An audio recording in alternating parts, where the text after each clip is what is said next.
Okay mga lods, kanina kinover natin tong si Prince Ompad. Ngayon mas issue to issue yung ko-cover natin sa kanya. Medyo mainit kasi ngayon yung ginagawa niya kasi nagsusulisit siya ng pera. Bago tayo pumunta doon, for charity naman siguro talaga to, and I trust him na gagawin niya talaga yung sinasabi niya. Pero gusto ko lang sana kayong maging matuto about sa donations kasi I did a little bit of research, and meron kasi tayong tinatawag na solicit permit law na kung gusto mo mag-solicit ng pera kahit for charity, kailangan muna magpaalam ka sa DSWD, and it's a legal process kasi. Ang point nito is kailangan i-supervise nila para talagang dun sa tao na yon magpupunta yung pera. Kasi isang criticism yan na nakukuha ngayon ni Prince Ompad at maraming mga pages ang nangongol out sa kanya. Now, let's go first muna siguro dun sa idea of doing charity. Kasi hindi naman kasi requirement talaga ng batas natin na kumuha ka ng pera pag may nangingailangan. Hindi yung requirement.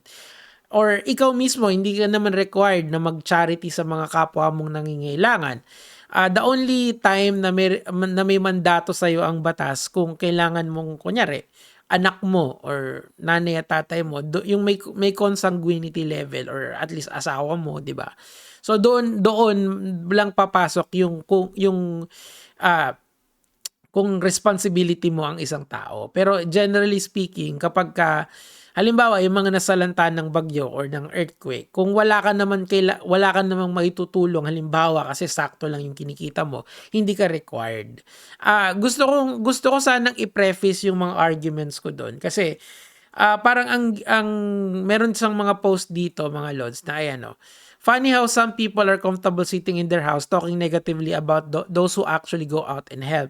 Easy to criticize when you're warm and full and safe. Una sa lahat, hindi naman nga kasi requirement na mag-donate ang isang tao sa mga charitable institution or sa'yo, for that matter, kung wala naman silang kayang ibigay din. It's really about your comfort level, yung pagcha-charity. Kung komportable ka magbigay ng 100, then give 100. Kung hindi ka komportable magbigay ng 100, then don't give anything, di ba? Kasi mas kailangan mo din yung 100 na yun eh. Meron tayong tinatawag na self-preservation na tinatawag.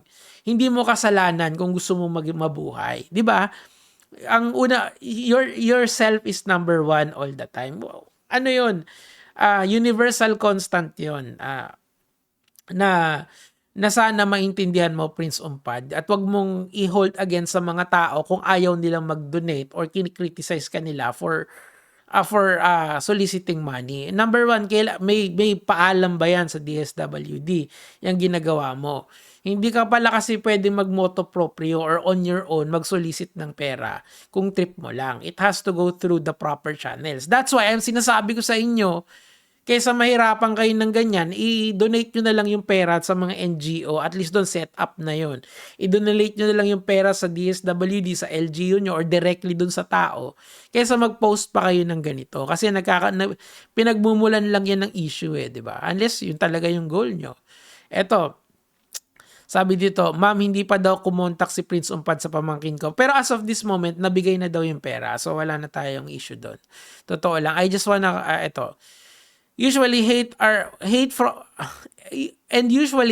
from pages na anime ang profile pic with 17 friends. I honestly hope life treats you well. So ganun talaga yung ngayon kasi linalabanan niya yung mga nangongol out sa kanya. Pero intindihin mo lang sana, tol, hindi kasi talaga requirement na magbigay ng charity ang isang tao. Gets? Hindi talaga. So kung ayaw nila mag-charity, wag mo don't hold it against them. Yun kasi yung nakikita ko ngayon, hindi ka kasi tumulong di ba tumulong ka na lang? Hindi yan requirement. This is ang hindi ko rin din gusto sa mga charity kasi, and this is not just about Prince Ompad, yung paggamit ng charity for clout. Hindi lang sa kanya tong topic na to, especially prevalent sa politics halimbawa, 'di ba?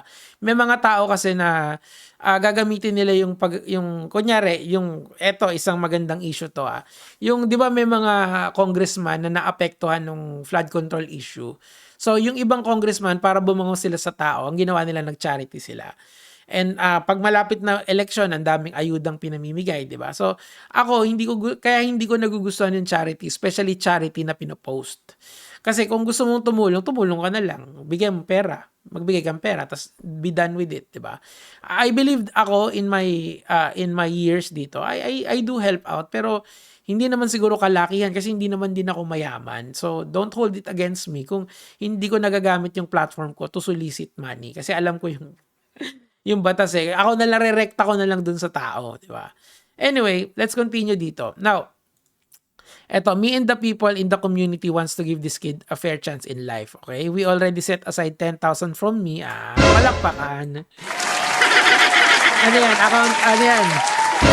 Ano yan eh, parang para lang masabi na, okay, ano yung point na nagbigay ka ng, nasasabihin mo nagbigay ka ng 10K? Hindi ba parang weird flex yan?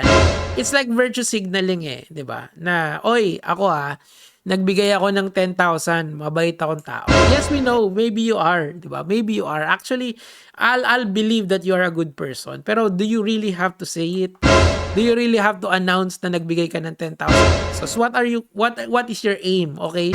Do you want me to clap your hands, everybody? Okay, clap your hands. And 15,000 from different people. I tried to look for the family's name in direct contact but to no avail so far. 'Di ba? That's why kailangan mo talaga nung DSWD na mag-facilitate ng anything related sa ganitong pagtulong, 'di ba? Kasi nga there is a correct process in helping people. Okay, and ang kailangan lang yung isipin, it is not your obligation to help people in need. It is the government who does that. Kasi matik kasi nasa constitution natin 'yan, 'di ba? Yung social justice idea doon. Those who have less in life should have more in law. So that's why may mga 4Ps, that's why may mga DSWD, that's why may mga AIX, atupad yung mga ganyan na dapat dumidirekta yan sa mga tao. I mean, wala naman talagang problema sa ayuda kung binibigay sa tamang tao at hindi ginagamit as a source of clout and a source of political power.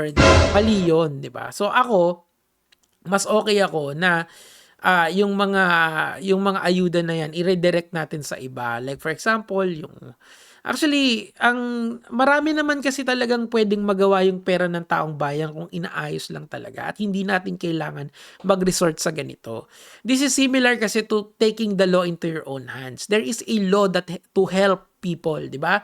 4Ps for people na in need. O, sabi daw yung batang to na stroke yung nanay. So there is may mga safeguards ang ating society to give them free healthcare. Okay? So we just need to inform the people kung ano yung karapatan nila.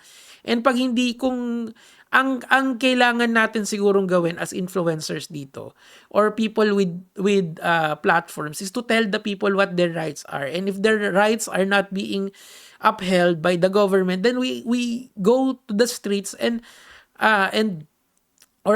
use our platforms para to make them accountable. 'Di ba? Kasi yun yung tamang way para gawin tong mga bagay na to. Kaysa ganito na nai-issue ka kasi nangungulekta ka ng pera at hindi mo dinadaan sa tamang proseso. 'Di ba? May mga proseso 'yan. Unfortunately, that's how real life works. Everything has due process, okay?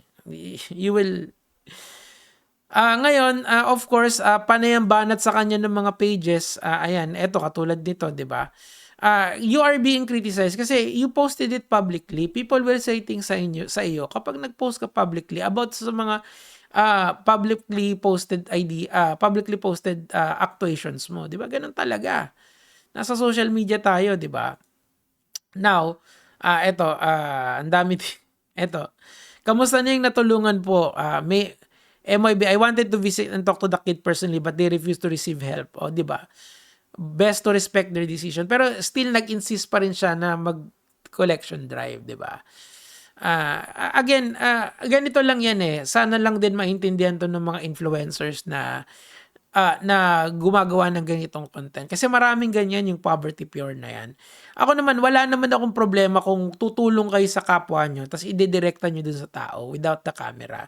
Kasi somehow it trivializes, hindi na awareness it trivializes. Parang minamaliit niya yung pinagdadaanan ng tao as just another form of content mo. 'Di ba? Yes, mamo-monetize ka, siguro may kikitain ka doon, pero the thing is about yung mga ganyang pagtulong vlogs na yan is that it trivializes the struggle of people. The struggle of people is unique or unique to them. It's personal to them. It's something that they go day by day. You are not some savior to save them. If you want to help people, maybe the best way that you can help them is to make the people that should help them accountable if hindi nila ginagawa yung trabaho nila. Diba? Yung mga nagpapaayuda, pakyo kayo pag di kayo nagbibigay ng tamang ayuda dun sa mga tao. Yung mga hindi nagbibigay ng tamang healthcare dun sa mga tao, pakyo kayo kasi hindi nyo binibigay yung tamang healthcare sa taong bayan. Pero tayo as influencer, we are not required by law to solicit money for these people. What we can do is if we want to help out to them, gamitin natin yung perang kinikita natin. Kung malaki-laki yung kinikita ko, lang problema sa akin yan eh. Pero hindi naman eh, 'di ba? So ako, ang ginagawa ko na lang kung ano yung alam ko sa batas, alam ko sa science, yun na lang yung sinasabi ko sa tao. Maybe merong makarinig at alam na nila yung proseso, edi tutulong na lang sila, 'di ba? Anyway, mga lods, ang haba na nito eh, kaninang umaga pa to eh. Yun lang naman po yung sa akin for today, mga lods.